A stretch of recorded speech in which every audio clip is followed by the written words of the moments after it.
Hello everyone, here I Komal Sharma welcomes you all at your own Gargi classes, a place where you can easily get all the informations relevant to your competitive exams. So आज हम discuss करेंगे all about the analysis of the poetry that is Meru by William Butler येट्स।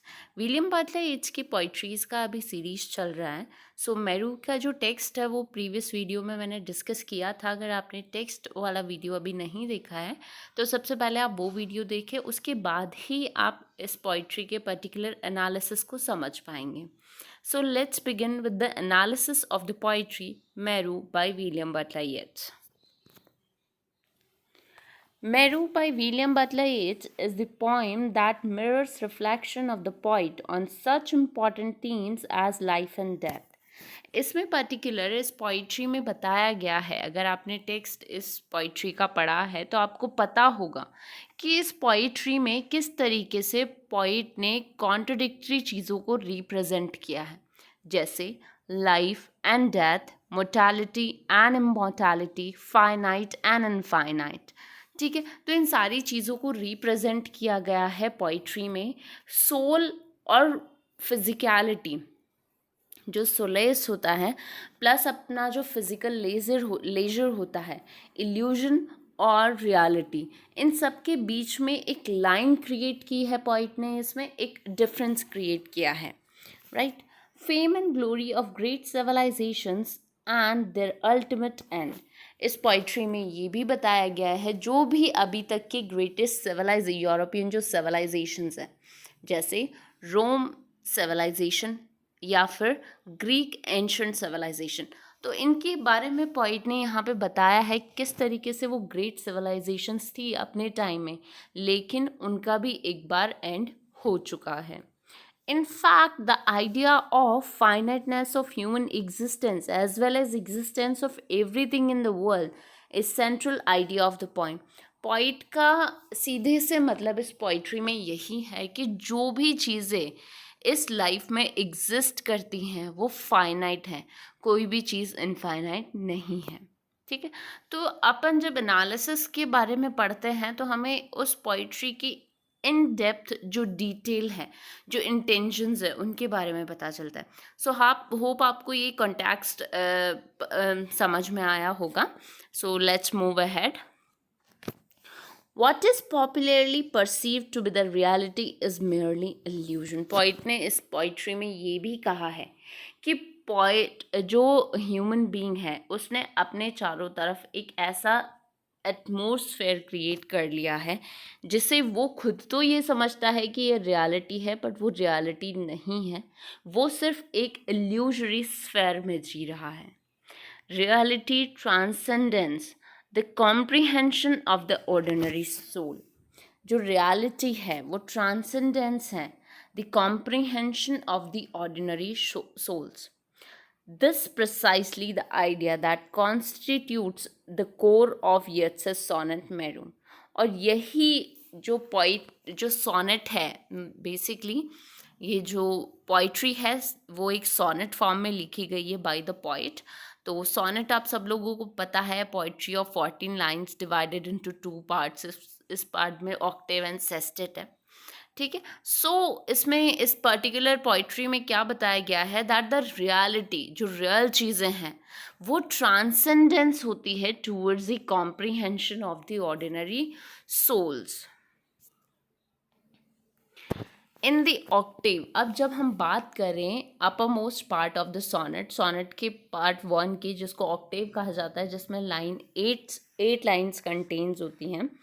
So the poet projects the it illusion enveloping worldly existence, and the sestet illuminates us with the wisdom of breaking that illusion.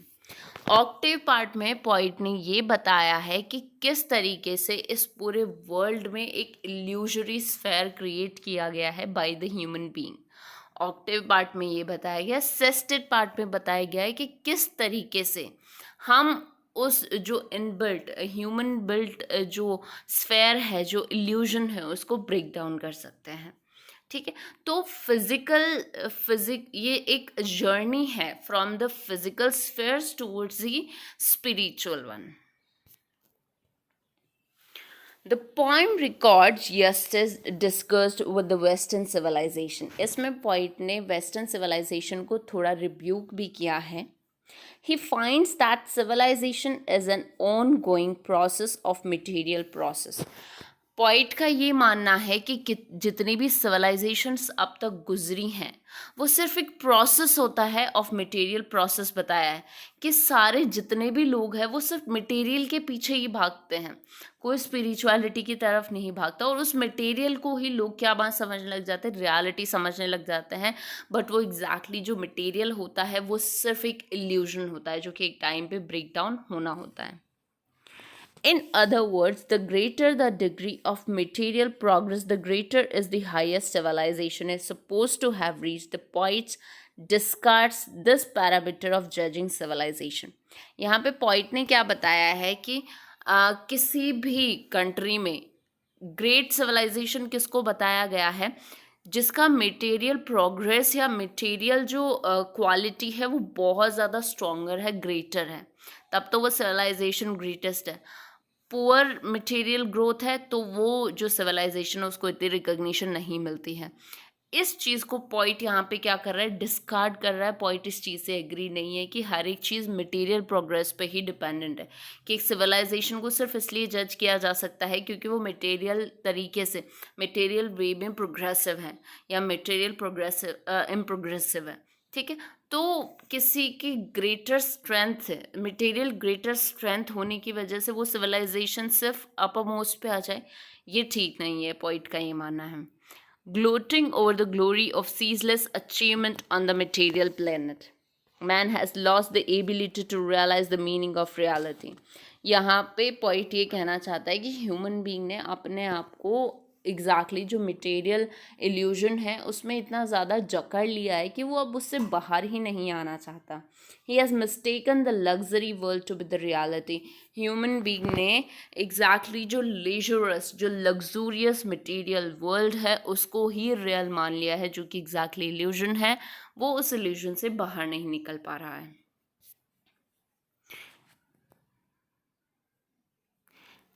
Immersed in illusion.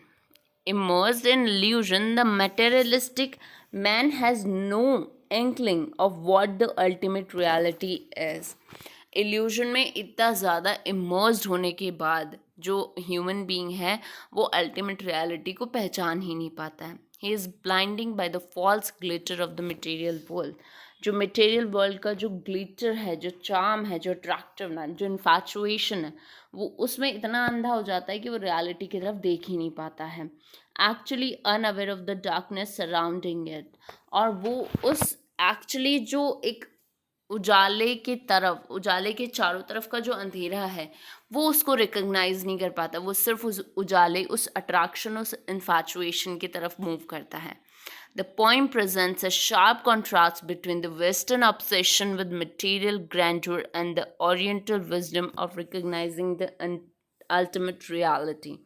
यहाँ पे point ने एक sharp contrast represent किया है इस sonnet में, जहाँ पे एक तरफ जो वेस्टर्न ऑब्सेशन है, जो मटेरियल ग्रैंडर है, उसको रिप्रेजेंट किया है, और दूसरी तरफ जो अल्टीमेट विजडम है और जो अल्टीमेट रियलिटी है उसको पहचानने के लिए जो उसने एक फोर्स क्रिएट किया है. तो इन दोनों के बीच में ultimate reality plus material grandeur या मटेरियल लेजर के बीच में कॉन्ट्रास्ट रिप्रेजेंट किया है पॉइंट ने. It also shows the contrasting approaches to the recognition of reality. The accidental approach depends on meditation. जो accidental approach होती है, अगर हम रियलिटी की तरफ मूव करते हैं तो उस इल्यूजन से हटके अगर हमें रियलिटी की तरफ जाना है तो हमें सबसे ज़्यादा ज़रूरत है मेडिटेशन, सेल्फ रियलाइजेशन की. To years, the accidental approach and flood for reality is far beyond human reason. It is too vast a thing to be comprehended by reason, which is only a limited human faculty. अब ये जो reality की तरफ हम जो move करते हैं वो बहुत, उसका एरिया जो है वो बहुत लिमिटेड है, हमें अपने आप को नैरो करके चलना पड़ता है. How can something human guess something meta human. एक ह्यूमन है वो मेटा ह्यूमन थिंग्स को कैसे गेस कर सकता है. ठीक है। तो पॉइंट ने कॉन्ट्रोडिक्टरी थिंग्स के साथ साथ यहाँ पे क्वेश्चन मार्क भी लगाया है कि अगर कोई रियलिटी को जानना भी चाहता है तो उसका पाथवे क्या हो सकता है। The point therefore bids goodbye to the western philosophy and surrenders to the wisdom of the cast. Point ultimately जो वेस्टर्न सिविलाइजेशन है उसको, जो वेस्टर्न फिलोसफी है उसको बिल्कुल डिस्कार्ड कर देता है और अपने आप को सरेंडर कर देता है towards the wisdom of the cast. He realizes that one can have a vision of the ultimate reality by renouncing human limitations. जो भी ह्यूमन लिमिटेशंस हैं उनको हमें सबसे पहले छोड़ना होगा, उस इल्यूजन को पहले छोड़ना होगा. One has to reach a state of complete denial of his physical self in order to be able to grasp reality. जो फिजिकल स्फेयर्स है, जो फिजिकल अट्रैक्शंस है, जो फिजिकल इल्यूजन्स है, सबसे पहले एक इंसान को वो छोड़ना होगा, तभी वो रियलिटी को ग्रेस्प कर सकता है. This is what the point finds in the hermits open mount marrow. और यही वो चीज़ है, यही वो स्पिरिचुअल अप्रोचमेंट अचीवमेंट है जो कि पॉइंट ने जो मैरो माउंटेन है वहाँ पे अचीव किया है, या फिर जो हर्मिट्स है उनमें देखा है. Their souls have conquered their bodies. जो माउंट मैरो पे जो लोग हैं, माउंट मैरो बेसिकली एक स्पिरिचुअल एनलाइटनमेंट का एक माउंटेन यहाँ पे बताया गया है, जहाँ पे लोग सोली इन्वॉल्व रहते हैं into their spiritual spiritual light or enlightenment. So their souls have conquered their bodies. और वही लोग, वही hermits माउंट मैरू पे जा सकते हैं जिन्होंने अपनी बॉडी को कंट्रोल कर लिया, बॉडी को कॉन्कॉर कर लिया हो और सोल को जीत लिया हो. They have enslaved their senses. Acute physical torture therefore does not perturb them the least while they are lost in meditation. Physical sphere, physical beauty अब उनके लिए कोई मायने नहीं रखती है, क्योंकि वो सोली अपने आप को इन्वॉल्व कर चुके हैं. They are the true seekers of truth and reality. और वही लोग जो अपनी बॉडी को कॉन्कॉर कर लेते हैं और अपने आप को सरेंडर कर देते हैं towards spirituality, towards the soul, towards the reality of this universe, तो वो ही लोग एग्जैक्टली द ट्रूथफुल सीकर्स होते हैं of the truth and reality. These aesthetics say that everything in this temporal world illusory. यही जो aesthetics हैं, यही जो साधु संत हैं, यही इस चीज़ को बोलते हैं कि जो भी illusion है सब temporary है, सिर्फ एक spiritual gain ही ऐसा है जो ultimate है. The glory men very often bask in is only short-lived. The ultimate reality is a vast nothingness that envelop human life.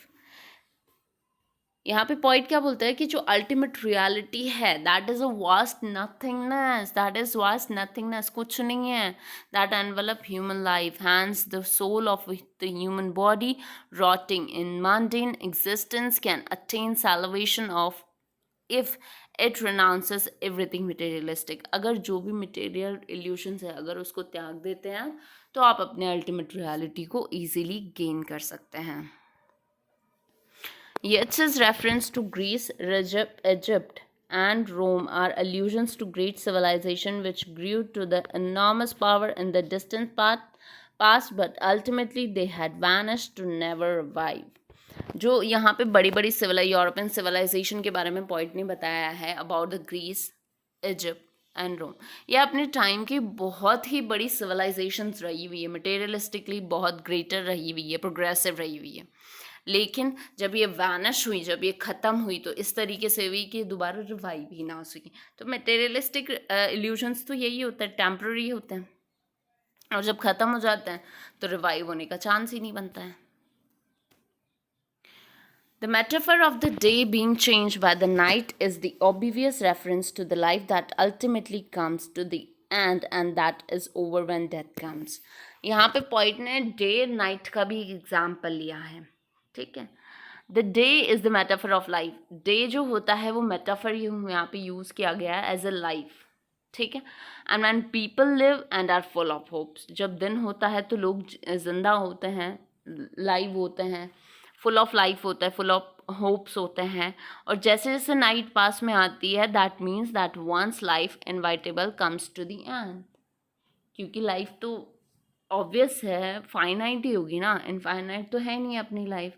एक ना एक दिन ख़त्म होनी है, तो उस रियलिटी को जानना बहुत इम्पॉर्टेंट है. So these are the few points which are very important all according to the eyes of the analysis of the poetry. So thank you so much for attending lecture Edgar की classes. Do watch the videos regularly. अगर आपको कोई query है तो आप comment के through पूछ सकते हैं, या फिर हमें email भी कर सकते हैं upon our email ID which is gargiclasses.edu@gmail.com. And don't forget to subscribe the channel, like the video if you like the content, and don't forget to press the bell icon to get the notification of our each video. Thank you so much.